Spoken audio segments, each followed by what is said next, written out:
قرآن وہ کتاب ہے جو در سے انقلاب ہے، سمجھ کے گر کوئی پڑھے تو نور علی نور ہے۔ تو اس لیے میرے بھائی کامیاب کون ہیں؟ جو آمنہ کے لال صلی اللہ علیہ وسلم سے سچی محبت کرتے ہوں۔ سچی محبت جو ہے نا وہ دلیل مانگتی ہے، خالی دعویٰ نہیں میں جھوم جھوم کے مدینے جاواں، میں جالیاں چوم لواں، ہائے میں مدینے دے نہ تو ماری نہ جاواں، مر جا۔ منہ پر داڑھی نہیں رکھنے کی توفیق، نماز ایک نہیں پڑھتا اور جالیاں چومن نو آندا میں 24 گھنٹے چھاڑ دو میں چوم چوم کے کسا دیاں گا، کوئی فائدہ نہیں ہے۔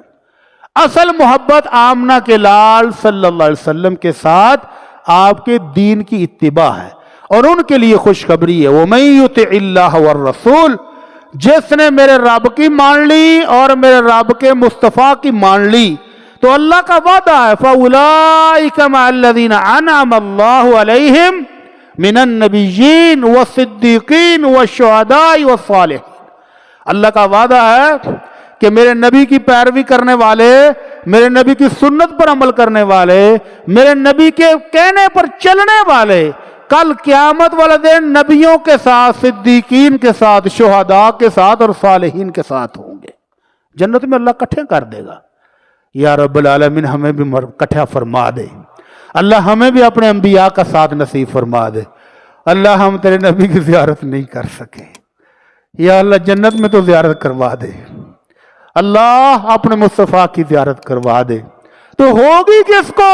ایک پروانہ آیا، اللہ کے نبی انی احبک فی اللہ، اللہ کے نبی مجھے آپ سے اللہ کے لیے محبت ہے، وانت احب الی من مالی واہلی وولدی، اللہ کے نبی آپ مجھے میرے گھر بار، میرے بیوی بچوں، میرے کاروبار، ہر چیز سے زیادہ محبوب ہیں۔ اللہ کے نبی میرا ہوگا کیا؟ آپ تو جنت کے اعلیٰ ترین مقام پر ہوں گے تو میں قریب قربہ تو تھلے ہی رہ جانا ہے، اگر جنت پہنچ بھی گیا تو زیارت کیسے ہوگی؟ تو اللہ نے یہی آیت نازل فرمائی وَمَن يُطِعِ اللَّهَ وَالرَّسُولَ فَأُولَئِكَ مَعَ الَّذِينَ أَنْعَمَ اللَّهُ عَلَيْهِمْ مِنَ النَّبِيِّينَ وَالصِّدِّيقِينَ وَالشُّهَدَاءِ وَالصَّالِحِينَ وَحَسُنَ أُولَئِكَ رَفِيقًا۔ اللہ کہتا گھبرائے نہیں، دنیا میں زیارت نہیں ہوئی تو کیا ہے، جنت میں اللہ زیارتیں بھی کرائے گا۔ فرمایا میں اپنے نبیوں کے ساتھ، صدیقین کے ساتھ، شہداء کے ساتھ، صالحین کے ساتھ ایسے لوگوں کو اکٹھا کر دوں گا جنت میں۔ اللہ ہماری قسمت میں بھی یہ ساتھ فرما دے۔ حضرت عبداللہ بن عباس رضی اللہ تعالیٰ عنہ فرماتے ہیں یوم تبیض وجوہ وتسود وجوہ، قیامت والے دن دو قسم کے لوگ ہوں گے، ایک کے چہرے چمک رہے ہوں گے کھلے ہوئے، جیسے گلاب کا پھول ہوتا نا خوشبودار، ایسے چمک دمک والے چہرے، اور کچھ وہ نامراد جن کے چہروں پر سیاہیاں پھری ہوں گی، خوف کے مارے رنگ اڑے ہوں گے۔ تو عبداللہ بن عباس مفسر قرآن، اللہ کے نبی صلی اللہ علیہ وسلم کی دعا پانے والے مفسر، وہ فرماتے ہیں کہ یہ جن کے چہرے تر و تازہ ہوں گے، چمک رہے ہوں گے، وہ چہرے ہیں اہل سنت کے۔ اہل سنت وہ نہیں سنی سنائی والے، اہل سنت سے مراد وہ جو اللہ کے نبی کی سنت پر عمل کرتے ہیں، ہر چیز میں دیکھتے ہیں کہ میرے نبی نے یہ عمل کیسے کیا، جیسے اللہ کے نبی نے کیا ویسے کرنے والے اہل سنت کہلاتے ہیں۔ اللہ ہم سب کو اہل سنت میں شامل فرما لے، اللہ ہم سب کو اس میں شامل فرما لے۔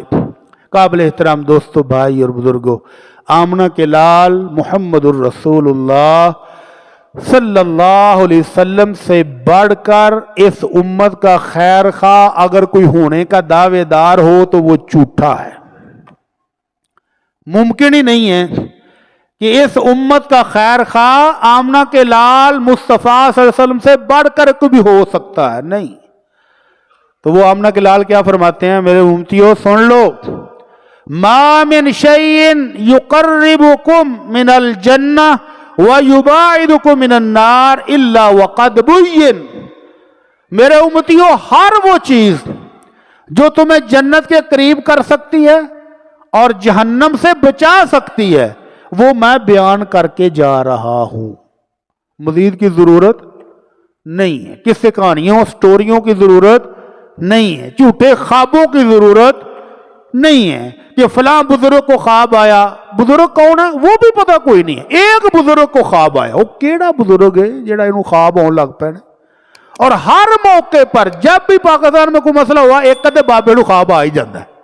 وہ آ جاتا نیٹ تے، ہاں جی مینوں خواب آیا جی آمنہ دے رسول آئے سن، مینوں آ حکم دے گئے. ڈرامے باز. تو اس طرح کے خوابوں والی سٹوریاں سنا کے لوگوں کو دین سے دور کرنا جرم ہے. حضرت عبداللہ بن مسعود رضی اللہ تعالی عنہ نے ایک شخص کو دیکھا کہ وہ مسجد میں کھڑا ہو کر پرانی قوموں کے قصے کہانیاں سنا رہا تھا. یہ سٹوریاں سنانے کا رواج اللہ کے نبی صلی اللہ علیہ وسلم کے فوراً بعد شروع ہو گیا تھا. تو وہ ایک شخص قصے کہانیاں سنا رہا تھا تو حضرت عبداللہ بن مسعود نے جا کر اس کو روکا. فرمایا کہ لقد ابتدعتم بدعۃ ضلالہ. دو گلاں نے بھراوا، یا تے تو بڑا گندی قسم دا بدعتی ہے تے یا پھر تو سمجھنا ہے کہ تو اللہ دے نبی تے اللہ دے نبی دے صحابہ نالوں زیادہ ہدایت یافتہ ہے. ممکن ہے ہدایت یافتہ ہوئے؟ روکا کہ یہ کسے کہانیاں نہ سناؤ اس قوم کو، اللہ کے نبی کی سنت بیان کرو. ساری ساری عمر ختم ہو جائے گی، سنت کا بیان ختم نہیں ہوگا. اس قوم کو قرآن سمجھاؤ، ساری ساری عمر قرآن پڑھاتے رہو، ختم نہیں ہوگا، تم ختم ہو جاؤ گے. تو کسے کہانیوں کا ٹائم کب ملے گا؟ کسے کہانیوں کا ٹائم ہی نہیں ملے گا. تو کسے کہانیاں سنانے والوں کے ساتھ ایک بیچارہ نیا مسلمان قابو آ گیا. مسلمان قابو آ گیا. میرے کچھ دوست ہیں، کچھ شاگرد ہیں، انہوں نے شکاگو شہر میں ایک چھوٹی سی مسجد بنائی ہے 2-4 کمرے کرائے پر لے کر. وہ کہتے ہیں ایک نیا مسلمان آیا، اس نے ہمارے ساتھ مسجد میں نماز پڑھی. مسجد میں نماز کے بعد 5 منٹ کا حدیث کا درس ہوا. وہ اتنا رویا کہ اس کی آنسو تھمتے ہی نہیں ہے. سارے بندے فکر مند ہو گئے، خیر ہوگی صحیح کی ہوا ہے. سارے انہوں چپ کران لا پائے، تھپکیاں دین لا پائے. کوئی اگاں سینے نو رگڑے کہ شاید دل دا کوئی مسئلہ ہے، کوئی کنڈ رگڑے. کی ہویا کی برا؟ کہ اندر میری زندگی کے 5 سال ضائع ہو گئے. کیا ہوا ہے؟ کہتا میں مسلمان ہو گیا تھا اور مسلمان ہونے کے بعد کسے کہانیاں لے تھائیں چڑھ گیا. 5 سال میں آج پہلی دفعہ سنت کے مطابق درس سنا تو مجھے تو پتہ چلا دین تو یہ ہے. اور وہ جو کہانیاں سناتے تھے ہر نماز کے بعد ستیہ ناش کر دیا ہے. 5 سالوں میں مجھے قرآن مجید بھی نہیں پڑھایا انہوں نے. 5 سال سے میں ان کے ساتھ چلوں پر جا رہا ہوں، سہروزوں پر جا رہا ہوں، ہفت روزوں پر جا رہا ہوں، لیکن مجھے تو انہوں نے قرآن بھی نہیں پڑھایا. وہ بس قصے کہانیاں والی کتاب پڑھائی ہے. نماز تو بعد اٹھو تو کہانیاں سناؤ تو قصے سناؤ. بس نہ سنت کی تعلیم دی ہے نہ قرآن کی تعلیم دی ہے. میرے تو 5 سال ضائع ہو گئے ہیں. یہ اس معاشرے کی بات ہو رہی جہاں 1-1 منٹ کا لوگ حساب رکھتے ہیں. ہمارا نہیں ہے کہ ستے ہیں تو 12 گھنٹے ستے ہیں، میچ لگا ہے تو 8 گھنٹے میچ ہی لگا ہے، ویلے بیٹھے گپ شپ لگی 10-10 گھنٹے گپ شپ. یہ وہاں ہے جہاں لوگ منٹ کا حساب رکھتے ہیں. کہہ رہا 5 سال میری زندگی کے ضائع کر دیے ان لوگوں نے کہانیوں اور قصوں کے اندر. تو اللہ تعالی ہم سب کو سمجھ عطا فرمائے اور اللہ ہمیں آمنہ کے لال صلی اللہ علیہ وسلم کی سنت کے مطابق عمل کرنے کی توفیق عطا فرمائے.